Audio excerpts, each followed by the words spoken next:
Hello and welcome to the Fishing Guide Podcast. I'm your host, Brad Wiegmann. In the house, Travis Fox. He has a long history of fishing in Major League Fishing and being successful.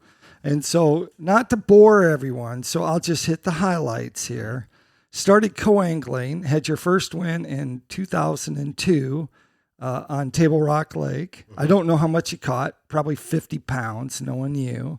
And then Lake of the Ozarks, you won the Toyota Series in 2005. Yeah. Wow, that was a long time ago. And then that sets us forward 10 years, and all of a sudden, ka-ching, you're back, and you win the Toyota Series in 2025. Doesn't get any better than to have Travis Fox in the house. Well, I don't know. It could probably be a lot better for you, but hey, it's good for me, Brad. Thank you for having me. Tell us, it's been like... You're still out there fishing. You're fishing a lot of local stuff, and you're still fishing some of the Toyota Series and stuff. And everyone misses you.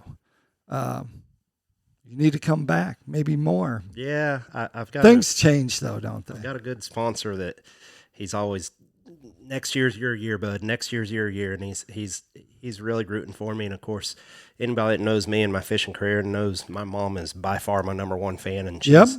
I think whenever I stepped back from the FLW tour, it probably hurt her more than it hurt me, you know, because she eats it up and loves it now. But who knows? Like you said, there's a thing called life that we get into, and you know, with responsibilities, unfortunately, you have to make a decision. And I've got two beautiful girls, a wonderful wife, and a great career, and so I had to kind of look at where this thing's going. I'm very competitive by nature, and unfortunately, I will put fishing before a lot of things that are more important. And so it took me mentally a big decision to kind of take a step back. But hey, you know what? I'm still here. I'm still having fun and fishing as much as I can. Right, and winning, which is important when you come. Every once in a while, I'll find an acorn, if you will. We need to know forward-facing technology, because you are an old school fisherman, according to my notes here. Okay. And now we are in this next generation, younger kids. Can I say you're older? You're older than what you were in 2005. Hey, look, it's all salt and pepper here. It won't be too long until I'm all salt and no pepper. So I'm definitely getting older. Tell us about it. What do you think about it? About getting old? No. About fishing. About forward-facing technology. You know? Thumbs up, thumbs down, don't care, just going fishing. I'm indifferent. You know, I guess I'm 51% for it and 49% not.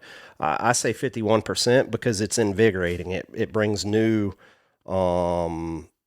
freshness. One of my team trail partners out here, you know, he's running an older boat and older equipment, whatever. He bought forward-facing sonar, and now he can't stand not to go out there and have fun. It's lethal on these crappie out here. I'm horrible at forward-facing sonar. These young guys that, you know, can run a computer program and this and that in, out, they're beating some of us old turkeys because they're really good at it. But, you know, my deal is you got to learn to adapt. And it's no different than whenever XYZ lure come out or somebody had colored graphs or graphs instead of a paper graph, or who knows what tomorrow's going to bring in technology, but you better learn to adapt or you're going to get left in the dust.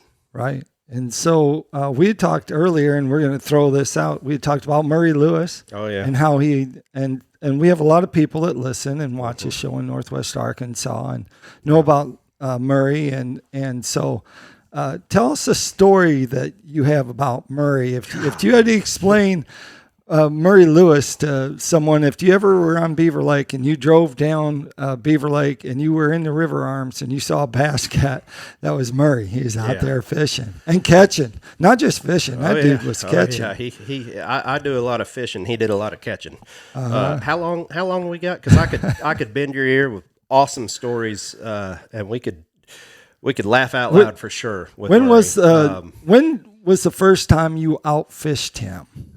Do you remember the first time that you caught more fish? And that I remember the very first tournament he took me to, Yeah. and I remember the very first keeper I caught was a 12 1/8 inch spotted bass, and I was walking in high cotton. We won that night, and we failed the polygraph. I failed the polygraph. It was my very first tournament ever, and he said, "Travis, go take the polygraph," and I failed. Probably because your heart was about ready to come through your chest. So, weren't you excited? You know, back in the days, I was what you call maybe a little bit of a hellion, if you will. Right. And, you know, I was 19, 20 years old, and a friend had a fake ID, and he went and bought some beers, and we drank them the night before. And I took this polygraph test after winning, and the guy said, "You failed." And I said, "It's impossible. There's no way I failed." And I felt like I let my good friend Murray down, but I failed because when he asked me that, I thought, oh my goodness, what if one of those beers was still in my system the next day? And I went bloop. So that tells you how accurate they are. But, you know, I've tried to clean up my act since then. Don't condone underage drinking. But, you know, back in the old days, I guess, you know, we've all committed some sins, and I did, and almost lost my first tournament that I won because of that. So that's one Murray story, but I could go on and how he taught me how. Was that the Ozark Bass Anglers? Ozark? No, OBBA? He fished that, but this was just a local Tuesday night jackpot, you know. Yeah.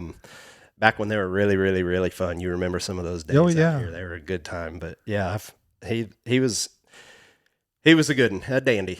Yeah, and so you have a lot of history even in the stores. So you worked at Southtown Sporting Goods up there with Larry. Larry was on the show a couple weeks ago, and then I got 2 shows out of him because he's so knowledgeable. I'm like, and he just keeps going. I'm like, well, we have to cut this a little short, Larry. Only 30 minutes, and so there's a lot to be learned in life and in fisheries from Larry Agus. He's a dandy as well. So when you were working in the store, were you also learning at that point? How old were you? He hired me, I think I was 17. Oh, 17. Mm-hmm. How many years did you work there? Right at 9 Yeah. 9 years? Yeah. I did not realize that. He actually kicked me out of the store. Said, "Travis, you've got a college education. You're one of the smartest boys I've met. I graduated with a 4.0, and I was going to work at Southtown for the rest of my life because it was the funnest job a young man could ever have." And he said, "You're worth too much. We got to find you another job." And I said, "Well, Larry, I want to stay working here." And he said, I can't pay you what you're worth. And he literally went out and found me a job as a sales rep. So wow, pretty cool story there, you know. Yeah, and so was Frank working there at that time? Yeah, we had 2 Franks. We had Frank Ralph, and we had Frank Divis. Frank Divis. Yeah, it brings back a lot of memories. So I got to be around a lot of good company growing up, you know. I had a single mom growing up and did the typical little redneck boy thing, went and waded in fish creeks and this and that, and Murray took me. I remember getting my first bait caster and him taking me out night fishing. That was a blast. And Frank Divis helped me out some along the ways. And Larry always gave me intuition. So I had a lot of help growing up. Had to learn a lot on my own, but also was in good company. Right. And so traveling, so you did a lot of traveling because you had a lot of second places. I didn't want to bring them up because there was a kind of a long list of these second places where I know I would be standing. Of course, your mom's your biggest fan, but I was your biggest fan in the outdoor riding world. Mm-hmm. I'd be like, "Oh, this is going to be gold." When he wins, you know, I'm going to get the story because, you know, hometown boy, and I could write about it. So. Yeah. Well, I think that I shoulda, woulda, coulda. Probably 10 or 12 times at this point. Yeah. I couldn't close the deal for whatever. And you know what? I don't know if I'd have closed the deal on this one if I'd have been leading. So I didn't think that I had a chance to win. I knew the locals up there were just going to kick my teeth in. And, you know, I was just fishing for a top 10 finish. And it turned out that the cards were in my favor and I fished consistently. And that's what it took. I was very fortunate. You didn't lose any fish then in the tournament? You did. I lost. Wow. I lost several big ones. I'm talking big ones. But, you know, I'm fishing boat docks, fishing around cables, and that kind of thing happens. And so I knew I had blew it. I, had a really big bag that last day, and the very first big, and these fish were setting up in these docks, and there's certain docks that really produce big fish. Right. You remember Travis Harriman was on your show Yeah. before, and he caught the bulk of his weight literally out of one dock, I believe. But there's docks like that I wished I could tell you why. Sometimes they're on a point, sometimes they're in a pocket, sometimes they're just down a stinking bank, but there's certain docks that would produce these big fish, and I caught a big one in there in practice.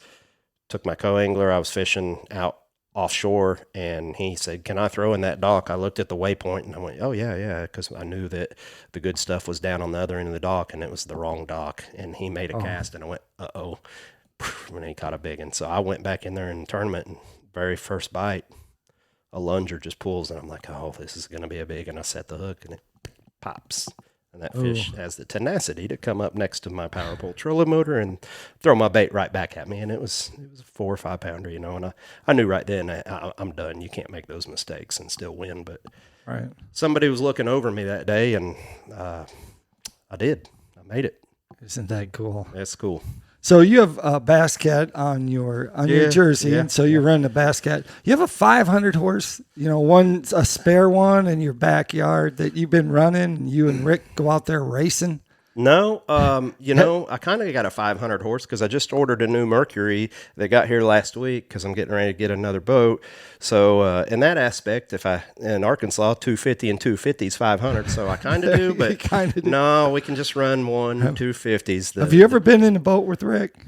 No, I have not. I have been in a boat with some of his compadres. In fact, if anybody remembers Ivan that used to work there, he took the time to take me out as a young man and show me how a boat will handle and do this and that. And I learned a lot, But I haven't been in the boat with Rick. I've been all over with him, but not in the boat. Yeah. What do you think about getting in the boat with him in a 500 horse? He's going 92 miles an hour, and he's going towards Prairie Creek Marina. Uh-huh. All I can think about is there's one wake boat that's out there that's been going around for a half hour, and we're getting ready to sail. Well, Brad, if I was running 92 miles an hour in a boat with somebody, I'd want it to be Rick because I think he's capable of handling it. That's pretty fast. Yeah. Yeah, Rick, don't worry. You can call me. We'll see what happens. Yeah. I take my drone. My drone will only do 47. Yeah, that's so I can't even keep up with them. No. That's crazy. No. But that's kind of cool. So now as you're making progress, and you had been fishing before, a lot of people are looking at people that win the tournaments, and they're thinking, how did they get started? What really was what really sparked that interest for Travis to go fishing? Was it a time or a date, or was it like during the summer? What got that going? Well, so I already spilled the beans. I won the very first tournament I ever fished. And by I won, Murray won it. I caught our first keeper, which he culled very quickly afterwards. But, hey, look, whenever you try anything, if you go play golf and you win your very first time, or you go shoot a shooting round and shooting sports and you win, that gets you interested, right? Nobody likes losing. I've lost a whole lot, and I kept going for some reason. But I won that first tournament. Actually wrote a paper about it in high school. Went from there to fishing some Tuesday nighters and having some of these guys like Murray and Brad Dime and some of these people that kind of would help me out because I was working at the sporting goods store, and they knew I was trying to make it. I fished many a times down that bank there and my old bass tracker, and borrowing money to enter a Friday night jackpot and paid my dues certainly, but slowly started figuring some things out, learning, then come along the BFLs and started fishing as a co-angler doing that. And then had some success there, started fishing the Central Pro-Ams back when they were really going. And, I remember like hang up, dial, call, try and get in, hang up, dial, call, those days where it was a waiting list and it was hard to get in. Did that. And I actually won a BFL. One of my friends needed a boater or needed a guarantee to get into to Table Rock Lake as a boater. And he said, "Hey, you know what? I'll pay your entry fee as a boater if you'll be my guarantee, my link to get in." And I thought, well, golly, it's free. All I got to do is drive up there and fish. And Fast story, but I ended up finishing third in it purely because Greg Bohannon, of all people, calls me. I'm driving down the lake. I answer the phone, and I look on the graph, and it's just fish everywhere. I ended up going back in the tournament and catching a bunch of 3-pound spotted bass and got third. I called Central Pro-Am to sign up as a co-angler the next year, and they said, you're a pro. I ain't a pro. This idiot paid my entry fee. I had no clue what I was doing. Wow. I literally was catching 15 pounds a day on a crappie rod because it's the only spinning rod I had in the boat. Oh, my 6-pound gosh. line, and I still had no clue what I was doing, and a lot of times I still don't. But that's what pushed me. They said, well, you can't fish unless you sign up as a pro. I did, had some success. Bohannon pushed me a little bit more and said, Travis, you're doing really good in these. Why don't you come fish this and this? And he talked me into it, and he and I joke. Some days I tell him I love him. Some days I tell him I hate him because he got me into this mess, you know. And Right. when fishing's good, he's my buddy. When it's not, it's like, Greg, why did you talk me into this? I had a lot more fun sitting down here catfishing, you know. But Right. overall, it's been a enjoyable roller coaster, if you will. Yeah, it's what's truly amazing is the number of fishermen that have come out of Northwest Arkansas. Yeah. That are fishing or fishing related businesses. Yeah. So yeah. because it goes back to, oh my gosh, it goes back to War Eagle spinner baits. Yeah. You probably threw some of them. Yeah. In your lifetime. Yeah, one or two. And Keith Shears, Yeah. And yourself, and Bohannon, Yeah. and all these people that were. Bobby Curtis was one. He was on the Yep. Castrol Yep. team. Yep. Carl Sweebeck is Yeah. over Smurf. If Yeah. you guys remember him, Yeah. he was in Siloam Springs, Mm-hmm. and all just the number of people that have come out of Northwest are fishing related companies that have come out of here that in this area that have really influenced fishing in itself. Yeah, it's a beautiful place to live. I know you live here for a reason. I like Northwest Arkansas. You know, I spent 8 years traveling and fishing the tour, and I got to go to some great fisheries, not great fisheries. I certainly don't like living here because Beaver Lake's the renowned, wonderful fishery, although it's been good lately. It's getting good. The community's good. We don't have crime per se. We don't have problems per se. You know, in the winter, I can't wait for summer, and in the summer, I can't wait for winter. It's a good, enjoyable place to live here in the Carolinas, and you got to throw in those TVA lakes, Chickamauga, Yeah. Tennessee, whatnot. But, you know, I'm sure that would get old if you lived over there too. But it seems like we have a very diverse season. You've got rivers if you want to fish rivers. You've got timber. You've got spotted bass. You've got largemouth. You've got smallmouth. About the only thing we really don't have is a lot of grass vegetation to learn how to Right. fish with. But other than that, this is a really good training ground outside your window here. And I think that a lot of aspiring anglers come out of here for that reason. Right. They always say if you can fish Beaver Lake, you can fish anywhere. And I believe it. That's true. Yeah. And then we have Swebco. If you get bored, you can always go over to Swebco and I mean, fish. Yeah, if you But like you can get in. Yeah, but I mean, they're just all 4 and 5 and 6 pounders who wants to do that all day. Right.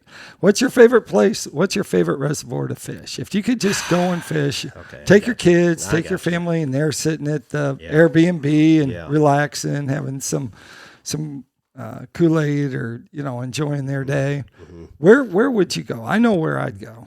Yeah, well, so let's try and rule out saltwater because that's not even on a level playing field. Right. I got a No, taste sir. of that, and that's like giving drugs to a drug addict. That ain't Fresh waters for drinking, Fresh salt water. waters for fishing. Yeah, it always was Kentucky Lake because my first top 10 in FLW come from there. And I remember getting on schools of 3-pounders and it's like, well, they won't do you any good. You got to go find a bigger Isn't that bigger crazy? fish, and I had my very first zero ever, zeroed 2 days in a row, in fact, was on Really? Kentucky Lake, and I didn't go back. That was when the carp thing hit, and I vetoed it, and I decided Chickamauga was my favorite. Oh, all right. But I tell you what, the past couple years I've been going back to Kentucky Lake, and I think I'm in love again. Oh, yeah. That's such a great place. She's a dandy. Sam Rayburn. I love Sam Rayburn. Of course, my friend lives down there. Yeah. Brian Branham, and so he guides down there. But I love going down there just because there's grass, and we don't have no grass here. We go down there, and he's like, "Don't you have a frog?" And I don't have. No. What am I going to do with that? Yeah. Skip it under the trees. Well, okay, that might work one day, but consistently every other year maybe. We don't have grass to fish, so you can't practice. Yeah. And so all those lakes that have grass, they're like, if a reservoir's got grass, they got bass. Grass and bass go hand in hand. That's for sure. That's pretty amazing, isn't it? Yeah. Well, that takes us to Tackle Time. Tackle Time sponsored by PICO Lures. Of course, PICO Lures is another one of those companies that is now in Northwest Arkansas. Mitch Glenn is the owner.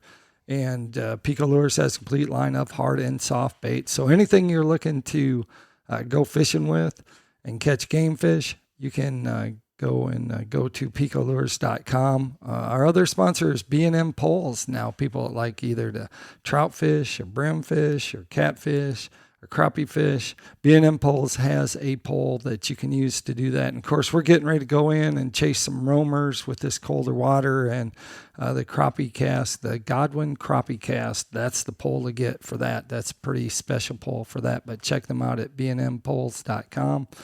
Now, if they want to find out a little bit about you, or if they want to see what you've been doing, you have social media, or you just kind of hanging back and letting things roll?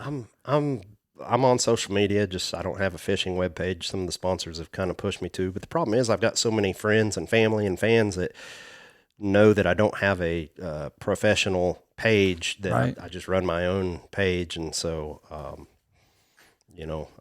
guess I'm just a simple guy. Hey, your mom is still. I remember going to tournaments, and your mom, I'd visit with her because I knew who she was, and we'd travel just like you travel. You travel and you're seeing a bunch of different people in a different town, but she would be there. What a great! That in itself is a great story. I mean, it is. I've often said that she loves literally, truly every single angler that fishes. If you get somebody from Northwest Arkansas, she's going to scream for them just as loud as she'll scream for me.